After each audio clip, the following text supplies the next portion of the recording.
Добро утро, казвам се Диана и сега ще ви споделя един лайфхак за забързване на метаболизма и горене на мазни, който ми споделя една моя приятелка и първоначално смятах за абсурден и свикам аз как ще пробвам това нещо. То звучи брутално, гадно, но реших да го пробвам вече някъде от около месец, месец и половина. Си пия кафето по следния начин и сега направо ще ви покажа.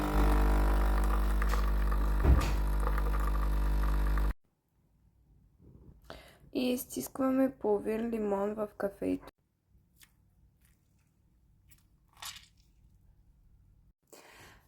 Това е кафе, чисто кафе с половин изтискан лимон.